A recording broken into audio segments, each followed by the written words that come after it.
A local business is expanding, and Sofar. Those stories and more up next on this week's edition of Lexington Now.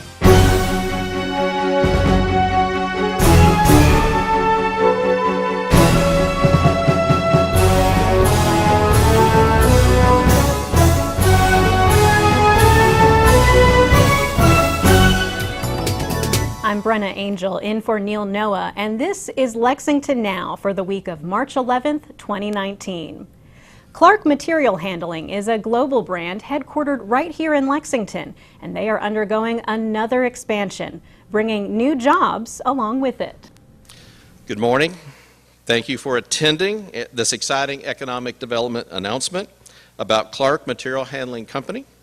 My name is Bob Quick. I'm the President and CEO of Commerce Lexington, Inc., and I'll be serving as your MC today. Partnership is essential to economic development and to bring projects like this to fruition. We are thrilled to make this announcement with our Mayor Gorton, Secretary Terry Gill and Aaron Pearsley from the Cabinet for Economic Development, Shane Baker from Governor Bevin's office, Stephanie Nelson from Senator McConnell's office, Tatum Dale from Congressman Andy Barr's office, and Councilmember Kathy Ploman. Today we herald two significant events in the history of Clark in Kentucky. First, Clark is expanding its facility in Lexington for the third time in 4 years by adding a third building to the Lexington campus. The original expansion was in 2016 when we grew our manufacturing footprint to include our high-volume models previously produced in Mexico. Then, in 2017, we completed a new state-of-the-art R&D engineering center across the street from the main facility that we're in today. This latest expansion will allow Clark to triple its USA production right here in Lexington. Second, in conjunction with this expansion, Clark will begin reshoring from Asia to Lexington the production of its heart-of-the-line products called the S-Series. When this expansion is complete, Clark will now produce 80% of what it sells in the North American market right from the back of our building. This expansion and reshoring of products will enable us to improve our operations, drive out waste, reduce lead times, but most importantly, Clark will create 40 new manufacturing jobs for the Lexington area, which is sorely, sorely needed. So congratulations for that. Announcing, 3 expansions in 4 years on the surface is worthy of recognizing, but it's really, I think, how that work gets done. And in particular, I think it's particularly interesting to note that this announcement is about faith in each of you. It's about leadership and vision and confidence in growing a business, but it's also about understanding the economics of taking work that was produced elsewhere and bringing it back to Lexington, Kentucky. And that is not a small thing. It doesn't happen very often. And so when we see it happen, we're thrilled to be part of it. And this is the sort of company that the governor celebrates. It's a company that demonstrates great leadership, great commitment to its employees, and it operates in an industry that is sort of in lockstep with where the state is going. What does this mean? 40 new jobs previously held in Asia. An investment of $4.6 million in Clark headquarters right here in Lexington. The third expansion in 4 years. Lexington has been home to Clark since 1985.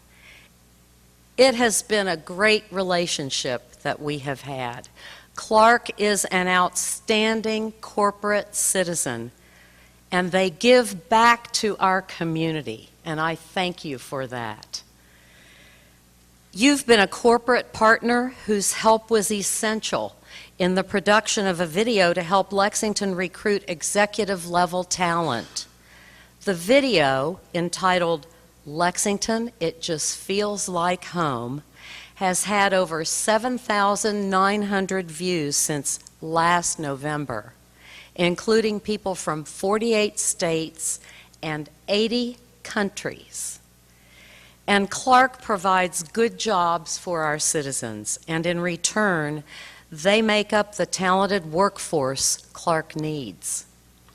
In everything it does, Clark sends a clear message nationally, internationally, that Lexington is a great place to locate and grow a business. In 2017, Clark celebrated its centennial. Dennis, your second century is off to a great start. Congratulations. After the break, an innovative approach to live music.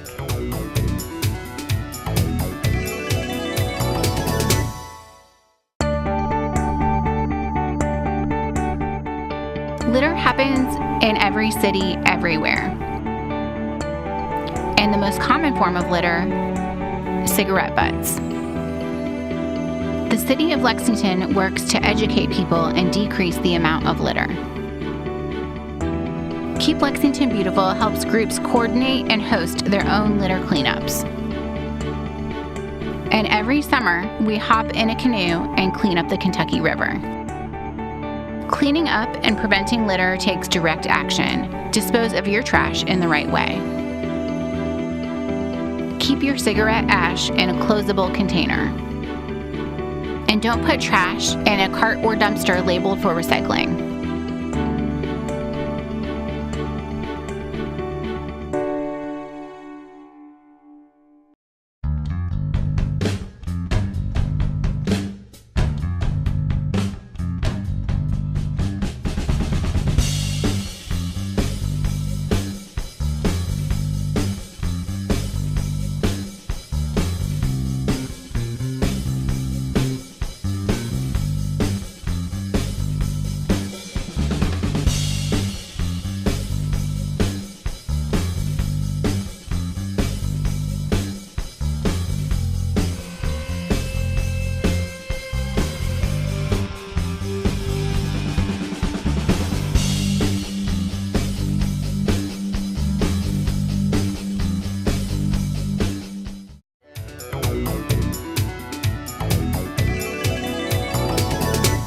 Welcome back to Lexington Now. An innovative approach to live performance has made its way to Lexington. It's called Sofar.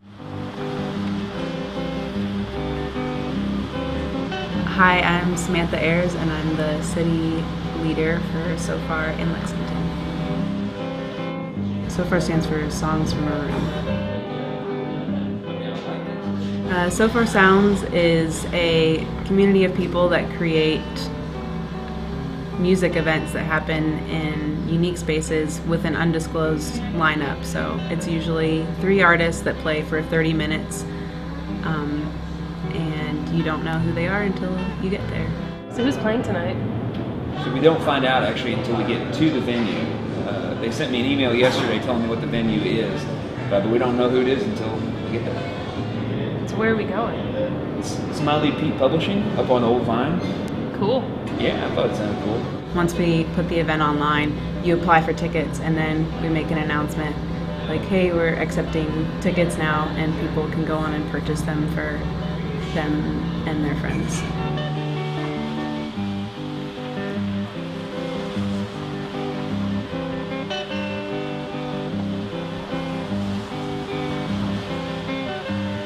Usually we like to find places that are not your standard venue per se, hair salons or just office spaces or restaurants, coffee shops, whatever, people's houses, just unique spaces.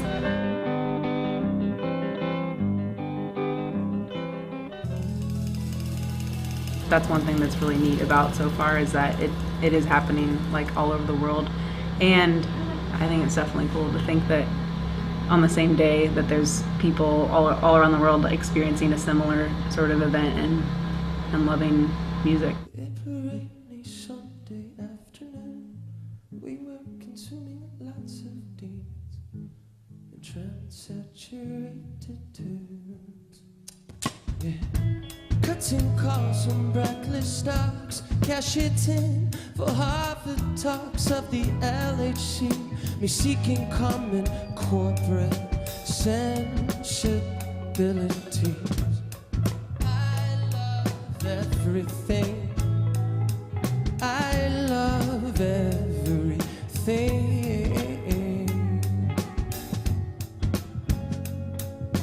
Better fire-speed parking lots, traded in for duct tape plexi.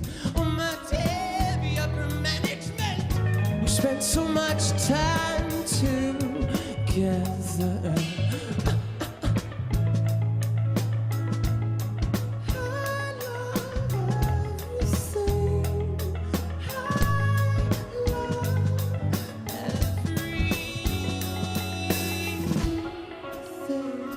Especially for a new band that hasn't had a lot of exposure in other cities, to be able to come into a brand new city, a brand new space with a brand new group of people and have their attention for 30 minutes listening to your music, that's not something that you can find in a bar. So for the artists themselves, I think Sofar is a really valuable experience just for that fact alone, that people are being attentive and giving their time and attention to your music. I think I am done here. I've got places to be. I'm familiar, I'm suspecting, more deserving of my time. I am my own experiment, taking in the chemicals, watching the controls. I no longer know if I am grounded. My mind's be set, my mind's be set, my mind's be set, my mind's be set, my mind's beside itself.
People get sent an email after each show where they can leave feedback about the shows to let us know like what they're enjoying and what they would want to see more of or whatever. So people often say that they like the diversity in the kind of music and that they just enjoy like the intimate, like unique space that it's in. Lexington Public Library is always looking for ways to improve on its service, and as part of that, the library is hosting several input sessions called What's Next? So What's Next is a series of open houses. They're designed to have the public come in and tell us what they think and what they think our library should look like. So ultimately, this is a 12-month process, and we are hoping to get feedback from as many as 5,000 people. This will help us guide where and how to invest public dollars in our libraries as far as what our community wants, and make sure that our libraries are ready for our community's growth. Obviously, we're tracking very closely all of the city's projected growth, and we want to make sure that we are ready and providing the services that our community needs. So the What's Next program is really designed to get all of the community's input. We have some initial ideas, and we're going around to each of our locations and asking the community, essentially, are we on the right track? Is there something else that you want to see in our libraries or in our communities that the library can provide? We think of the library as it used to be all about literacy, and it still is, but it's not just reading literacy anymore. It's healthcare, financial, digital literacy, cultural literacy, linguistics. So there are all of these different elements that we consider when we're trying to figure out what our buildings need to be able to support. So we're really talking to a wide variety of our community, all of as many different demographics and individuals and community groups that we can get to really get their input and make sure that our libraries are reflecting our communities. All of this information is feeding back into our long-range facilities plan, so it's going to help us decide when and where and how to invest our public resources, our tax dollars that support the library. Our goal throughout this process, this is a full 1-year process working with a team of consultants. Our goal is to get feedback from at least 5,000 people.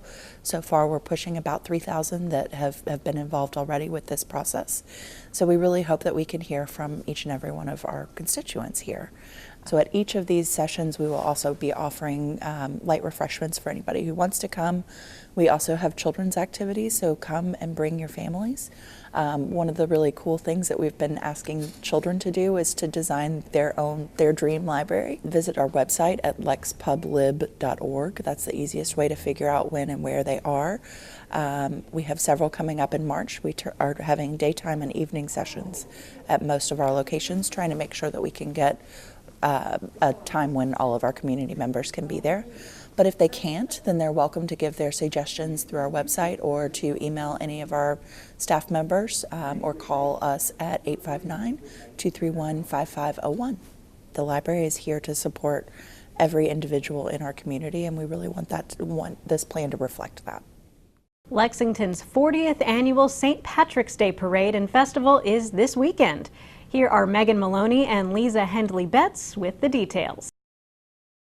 So the Lexington St. Patrick's Parade and Festival is celebrating its 40th year this year, and we are hoping that everyone will join us in downtown Lexington on Saturday, March the 16th. The day kicks off with the Shamrock Shuffle for Lexington Habitat for Humanity, and then our All-Tech Festival and Parade take over the streets of downtown. So. And we do the Blessing of the Keg at 10:45, and then the festival is from 11 to 7.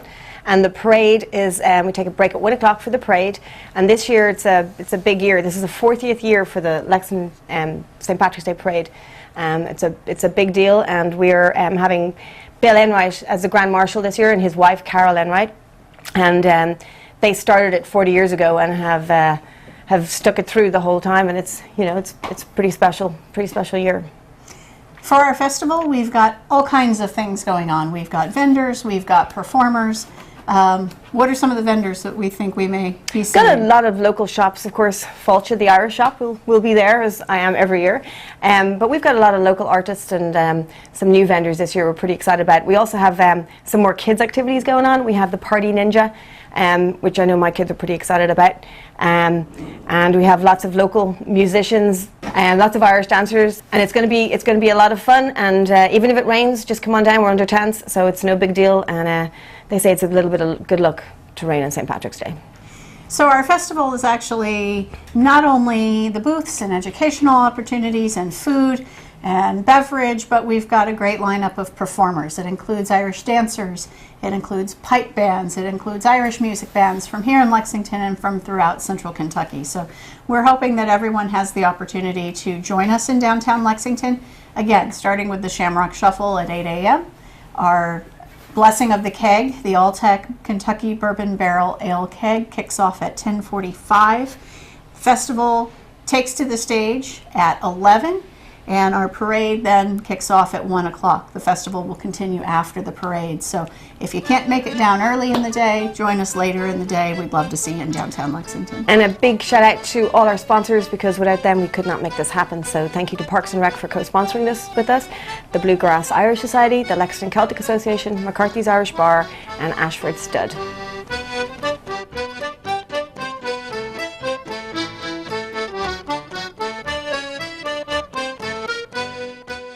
Here's a look at this week's Lex TV meeting schedule.